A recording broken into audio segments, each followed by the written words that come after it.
This is a crow pose. I'm going to show you how to get into one, troubleshoot some problems, and show you what it can become. So let's set this up. What I want you to do is pop into a kind of squat looking position. It's okay if your heels are off the ground. From here, I want you to face forward, and I want you to imagine getting into a position where your knee to your hips are making a straight line with your arms all the way through, like this, all right? So we're stacking the knee to the thigh right on top of your elbow. And I want you to figure out what's a comfortable position for you. If you look at the knee, there's this lumpy part, there's this lumpy part, there's this lumpy part.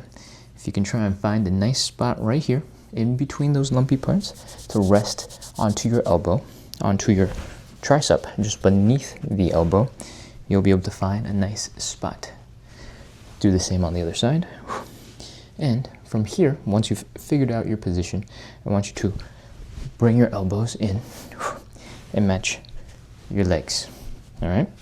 From here, we're gonna rotate the hands so your index finger is pointing up and open up the fingers, all right? From the side, it's gonna look a little bit like this. We're gonna rotate forward, put the hands down, keep on going, maintain that position, and boom. That is the crow pose. By the way, if you're struggling with that forward lean in the crow pose, there is another move that requires a little bit less leaning that is called the frog stand. It's a little bit easier. Feel free to give that a try. I have another tutorial and you can go check it out right here. Let's troubleshoot some common problems, all right? The first one oftentimes is not leaning far forward enough. As you saw, you have to stick your butt quite high in order to get into the crow pose, right? If you are struggling a little bit with your head positioning because you're afraid you're gonna fall on your face, you can use a little bit of a cushion to help you get mentally prepared for that position, all right? Let's take a look. If you put your hands right in front of that pillow and you get into all the same positions as we did before, soft spot right here, nice and comfy. Bring the elbows in a little bit to get into a nice strong position. Put your hands down, lean, lean, lean, lean, lean. And if you overlean, you're basically doing a headstand, right? Lean backwards, and you come out of it. So now your job is to figure out where you gotta be. I think for most people that if you're able to put your head down onto the pillow, you'll also be able to lean just a little bit back, lift your head, and finish in that crow pose. I encourage you to lean forward, lean back, lean forward, lean back, lean forward, lean back a bunch of times, 5 times, 10 times, as many as it takes for you to get comfortable with leaning forward and knowing that you'll be okay. Next is the wrists. They're holding on to a lot of pressure for you. And if you're feeling a lot of pressure here in the palms, we got a couple of quick tips for that. One, you should always warm up your wrists, all right? That could be something as simple as this, rotations, back and forth. You can do something like this. Those are all cool. But we also want to make some fists, get those fingers excited and ready to do some work, all right? When you are getting into this position on the floor, your palms don't have to be completely flat with your hands flat on the ground. You can almost cup the ground and act as if you're trying to crush the floor.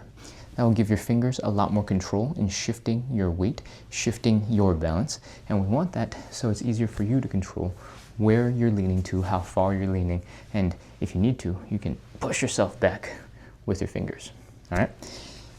Let's take a look. We're back in our position. Elbows resting on the knees, leaning forward, boom. See, the fingers are crushing the floor. We can use the left hand, the right hand, we can push away and adjust. There are lots of ways to get into a crow pose. What I'm showing you is not the only one. In fact, some skills that look very similar have you working and trying to lift your butt off the ground. You can absolutely use your core to lift your hips up into the sky and then relax the bones. As you get stronger, as you develop more control, you can use that to turn the skill into something else. And that looks a little bit like this. Hands down, soft spots, ready get into position, and if you lift your butt real high and take your legs with you, we turn into a handstand.